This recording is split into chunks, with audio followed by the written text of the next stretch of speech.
नमस्कार मित्रों, आप लोगों का आज हमारे YouTube चैनल में फिर से स्वागत है। मित्रों, आज हम ज्योतिष के बारे में बात करेंगे और ज्योतिष में लग्न कुंडली के द्वितीय भाव की बात करेंगे। द्वितीय भाव धन का भाव होता है और जीवन में धन की कितनी आवश्यकता होती है यह किसी से कहने के लिए नहीं है, सब जानते हैं और जानना भी चाहते हैं कि हम भविष्य में कितना धनार्जन कर पाएंगे और कितना उसे सेव कर पाएंगे, बचा पाएंगे और कितनी संपत्ति बना पाएंगे। इन्हीं सब सवालों का जवाब आज आप लोगों के बीच में लेकर के आया हूं कि कुंडली में कैसे देखा जाए कि व्यक्ति अपने जीवन में कितना धन बनाएगा और वह कमाकर खर्च करेगा या उससे संपत्ति तैयार करेगा। यह सब किस तरह से देखना है, उसके सूत्र क्या हैं, वह हम आज आपके बीच में बात करेंगे। मित्रों, अगर किसी भी तरह की ज्योतिषीय परामर्श की जरूरत हो, कुंडली दिखवाना हो या कुंडली का विश्लेषण करवाना हो, कुंडली मिलान करवाना हो, अपने ग्रह नक्षत्रों के बारे में जानना हो, तो आप हमसे संपर्क कर सकते हैं। कमेंट करके भी सवाल पूछ सकते हैं और हमारे व्हाट्सएप नंबर पर भी आप संपर्क कर सकते हैं। तो मित्रों, विषय को शुरू करते हैं। लग्न कुंडली में दूसरा भाव धन का भाव होता है और संपत्ति दो प्रकार की होती है, एक चल संपत्ति, एक अचल संपत्ति। तो चल संपत्ति और अचल संपत्ति लगभग सभी जानते हैं। ऐसी संपत्ति जो अस्थाई हो, जैसे जमीन में हो, मकान हो, यह सब अचल संपत्ति है, या जो हमारे पूर्वजों के द्वारा हमें मिली हो, वह भी अचल संपत्ति ही कही जाती है।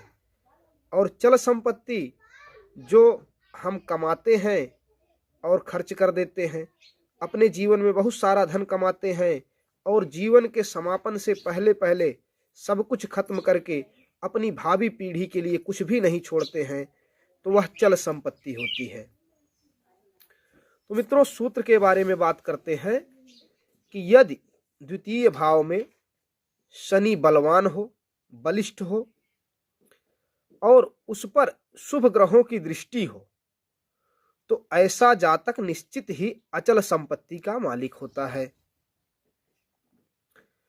और दूसरा सूत्र, यदि द्वितीय भाव का स्वामी, द्वितीय भाव धन भाव का स्वामी स्वराशि का हो या उच्च राशि का हो करके बलवान गुरु के साथ युत हो और शुभ ग्रहों की दृष्टि भी उस पर पड़ रही हो, तो ऐसा जातक निश्चित ही अचल संपत्ति का स्वामी होता है। जैसा कि आपको बताया कि द्वितीय भाव का स्वामी स्वराशि का हो, अपने राशि में हो या उच्च का हो और गुरु से युत हो और शुभ ग्रहों की दृष्टि भी पड़ रही हो, तो ऐसा जातक निश्चित ही अचल संपत्ति का स्वामी होता है। अब अगले सूत्र की बात कर लेते हैं।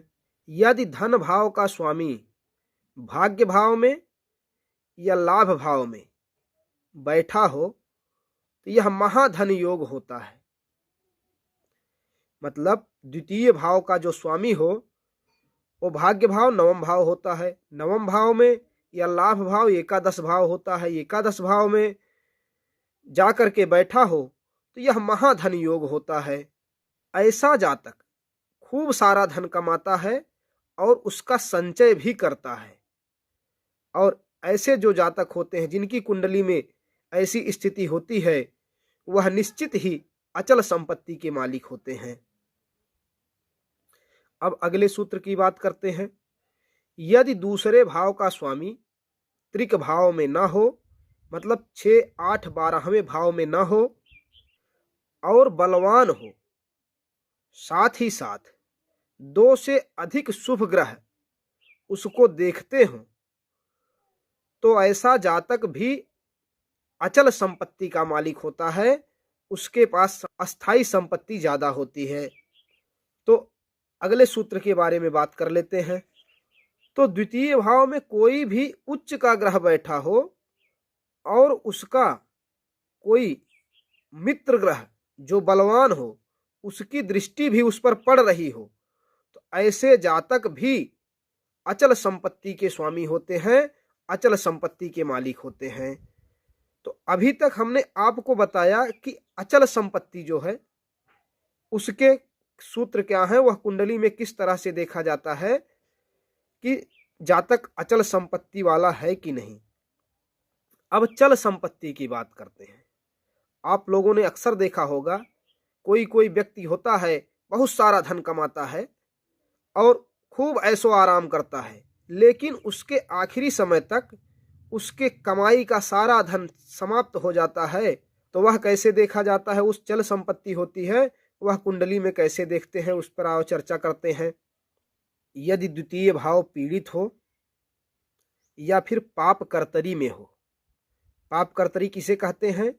यदि लग्न में भी कोई पाप ग्रह हो, तृतीय भाव में भी कोई पाप ग्रह हो, तो द्वितीय भाव को पाप कर्तरी योग लग जाता है। और द्वितीय भाव का स्वामी बलवान हो, मतलब दोनों स्थिति में से कोई एक स्थिति, या तो वह पीड़ित हो या तो पाप कर्तरी योग में हो, और उसके बाद द्वितीय भाव का स्वामी बलवान हो तथा पंचम, नवम या फिर एकादश भाव में हो, तो ऐसा जातक निश्चित ही अपने जीवन में खूब सारा धन कमाता है। तो ऐसे जातक के पास खूब सारी चल संपत्ति होती है। अब अगले सूत्र की बात करते हैं। अगर वहीं लाभ भाव या लाभेश बलवान हो, लाभ भाव 11वां भाव होता है एकादश भाव, एकादश भाव या एकादश भाव का स्वामी बलवान हो और धनेश या धन भाव पीड़ित हो, मतलब द्वितीय भाव या द्वितीय भाव का स्वामी पीड़ित हो, तो ऐसा जातक भी जीवन में चल संपत्ति बनाने में सफल रहता है और काफी सारी चल संपदा का स्वामी भी होता है। अब अगले सूत्र की बात करते हैं। यदि द्वितीय भाव का स्वामी गुरु के साथ युत होकर बलवान हो और शुभ कर्तरी योग में हो। शुभ कर्तरी योग किसे कहते हैं? जहां भी वो ग्रह हो उसके दोनों बगल के घरों में, दोनों तरफ के अगर शुभ ग्रह है तो उसे शुभ कर्तरी योग कहते हैं।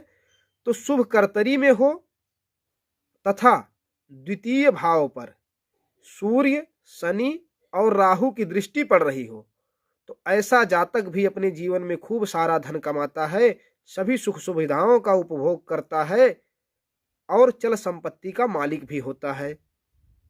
तो मित्रों, ये थे कुछ सूत्र जो द्वितीय भाव से देखे जाते हैं कि आदमी के पास धन संचय का